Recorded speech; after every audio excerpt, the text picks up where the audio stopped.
ગઈકાલે સાંજે અમને એક એવી માહિતી મળેલી હતી કે અમારા જે નિવૃત્ત અધિકારી છે તેઓના ઘરે ફાઇલો નિકાલ માટેની એક કાર્યવાહી ચાલુ રહી છે. એટલે જેવી માહિતી મળી એટલે અમે તરત જ આ ઘટનામાં સત્ય શું છે એ જાણી શકાય, ઊંડાણપૂર્વક તપાસ થઈ શકે એટલા માટે મહાનગરપાલિકાની જે વિજિલન્સ શાખા છે એ વિજિલન્સ અધિકારીના માધ્યમથી અમે એક ટીમ મોકલેલી હતી તેઓના ઘરે, અને આવી જો કોઈ મહાનગરપાલિકાના કાર્યને લગતી કોઈ ફાઇલો એમના ઘરે મળી આવે છે કે કેમ એની તપાસ હાથ ધરેલી હતી. ત્યારે ટીમ અમારી ગઈ ત્યારે અમને જાણવા મળ્યું કે હા, આવી મહાનગરપાલિકાના કામોને લગતી એન્જિનિયરિંગ શાખાને લગતી ફાઇલો ત્યાં પડેલી હતી. એટલે અમારી ટીમે ગઈકાલે લગભગ મોડી રાત સુધી એની તપાસ કરેલી હતી અને જે વહીવટી પ્રક્રિયાઓ હાથ ધરવાની હોય એ વહીવટી પ્રક્રિયા હાથ ધરેલી છે.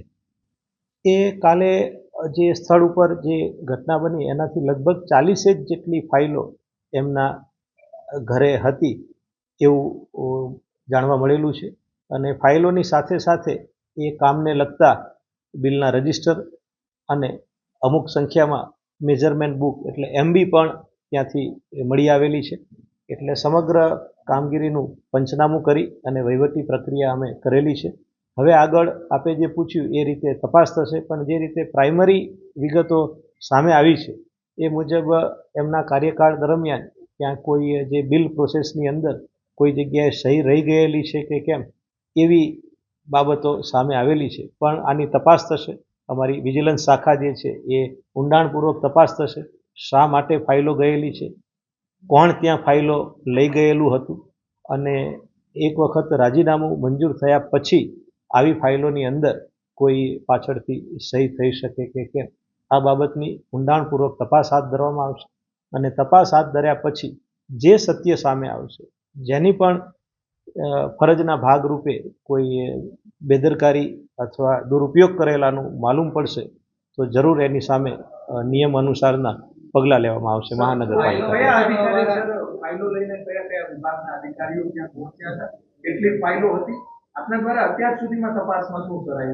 કેટલી ફાઇલો હતી મેં આપને જણાવી દીધું કે 40 જેટલી ફાઇલો, રજિસ્ટરો અને MB ત્યાંથી મળી આવેલી છે.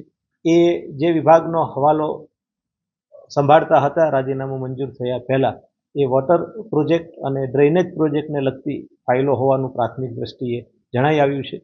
બાકી શા માટે ત્યાં આગળ ગયેલી હતી એ તપાસનો વિષય છે.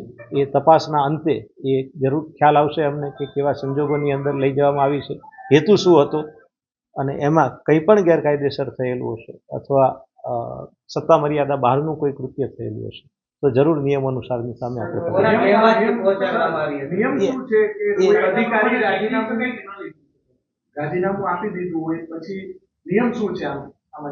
સામાન્ય રીતે રાજીનામું આપી દીધા પછી મહાનગરપાલિકાના કાર્યને લગતી ફાઇલોમાં એમની કોઈ સત્તા મર્યાદાઓ રાજીનામું મંજૂર કરેલા અધિકારીની ન હોઈ શકે.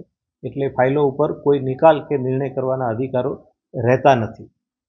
જે કીધું કોણ લઈ ગયેલું હશે એ હાલ તપાસનો વિષય છે. નિવેદનો લેવામાં આવશે. તપાસનો કેમ કોણ લઈ ગયેલું છે એ તો આપણને ખબર જ છે.